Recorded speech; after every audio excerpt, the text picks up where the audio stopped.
4 साल की एक बच्ची अचानक कहती है, मेरा नाम शांति नहीं लुगदी है, मैं मथुरा में रहती थी।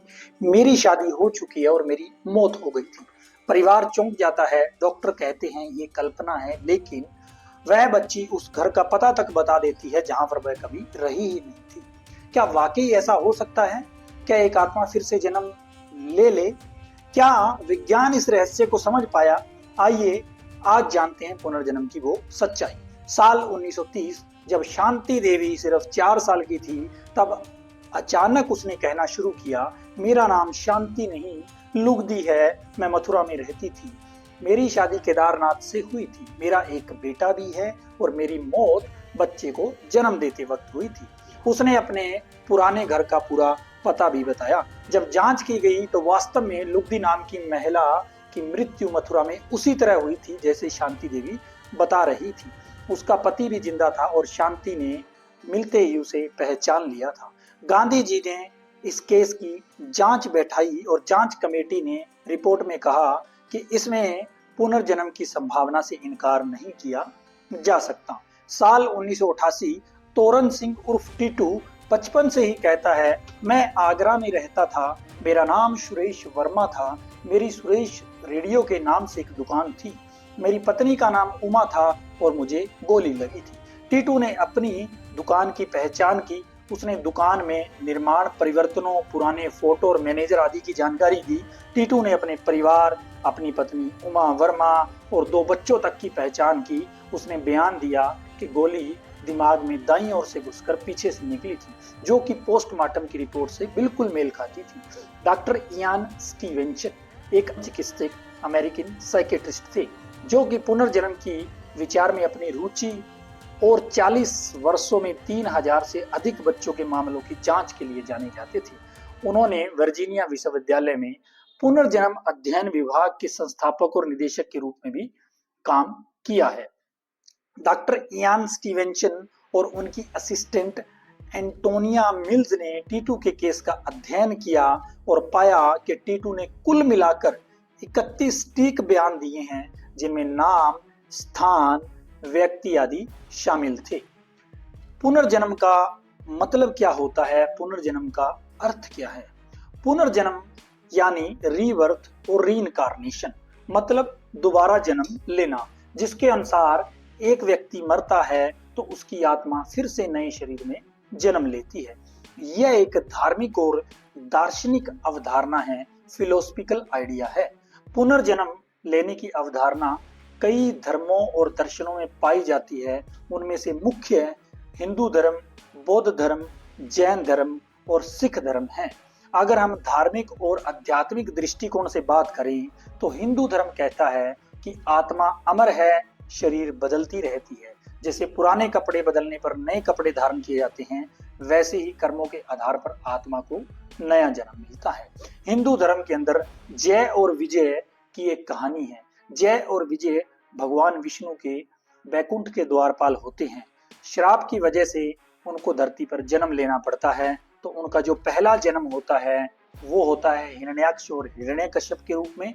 दूसरा जन्म जो उनका होता है वो होता है रावण और कुंभकर्ण के रूप में, और तीसरा जन्म जो उनका होता है वो होता है शिशुपाल और दंतवक्र के रूप में। बौद्ध धर्म भी पुनर्जन्म को मानता है, क्योंकि बौद्ध धर्म के जो जातक कथाएं हैं उसके अंदर गौतम बुद्ध के पिछले 550 जन्मों का जिक्र किया गया है।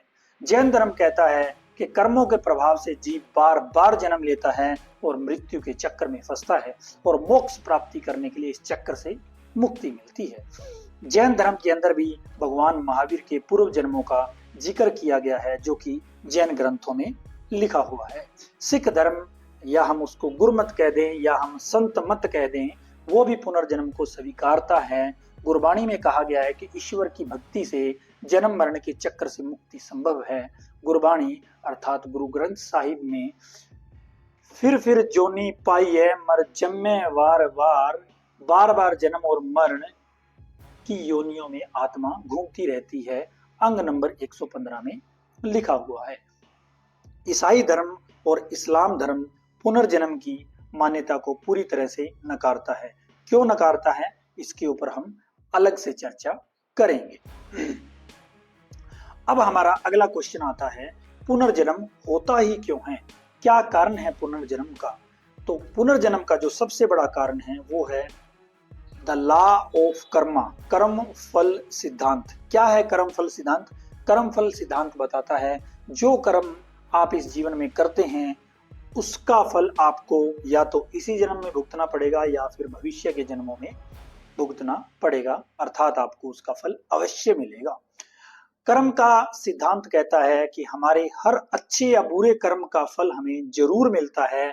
अच्छे कर्म से अच्छे परिणाम मिलते हैं और बुरे कर्म से बुरा फल भुगतना पड़ता है। यह जीवन का संतुलन बनाए रखता है। शरीर नष्ट हो सकता है पर आत्मा नहीं। आत्मा तब तक नया शरीर लेती रहती है जब तक वह मोक्ष प्राप्त ना कर ले। अब हम बात करते हैं वैज्ञानिक दृष्टिकोण से। जैसे कि मैंने ऊपर बताया, doctor Ian Stevenson, USA the university of Virginia, दुनिया के सबसे प्रसिद्ध वैज्ञानिक जिन्होंने पूर्व जन्म पर 40 प्लस साल तक शोध किया, उन्होंने अपने इस शोध के अंदर 3000 से अधिक बच्चों की केस स्टडियां करी, जिनमें उन्होंने बच्चों से उनके पिछले जन्मों की बातें पूछी।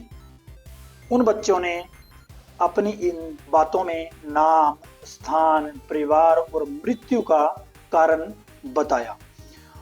उनकी डॉक्टर इयान स्टीवेंसन की किताबें हैं 20 केसेस सुजेस्टिव ऑफ रीइंकार्नेशन और children who remember the past life, जिन्होंने अपनी केस स्टडियां इनके अंदर लिखी हुई हैं। विज्ञान अभी भी पुनर्जन्म को सिद्ध नहीं कर पाया है, लेकिन दुनिया में हजारों ऐसे केस हैं जो कोइंसिडेंस से भी बहुत आगे की चीज लगते हैं। जैसे कि हमने ऊपर शांति देवी या लुगदी देवी और टीटू उर्फ तोरन सिंह का हमने केस डिस्कस किया। तो क्या पुनर्जन्म एक वैज्ञानिक सच्चाई हो सकता है या फिर यह एक भ्रम है जो हम समझ नहीं पा रहे हैं? कमेंट में करके बताइए, क्या आप पुनर्जन्म मानते हैं? क्या ये सच है या फिर मन का खेल है? अगर आपको वीडियो अच्छी लगी तो प्लीज चैनल को सब्सक्राइब करें और वीडियो को शेयर करें। मिलते हैं एक नई वीडियो के साथ, नई इंफॉर्मेशन के साथ। Thank you very much for watching my video.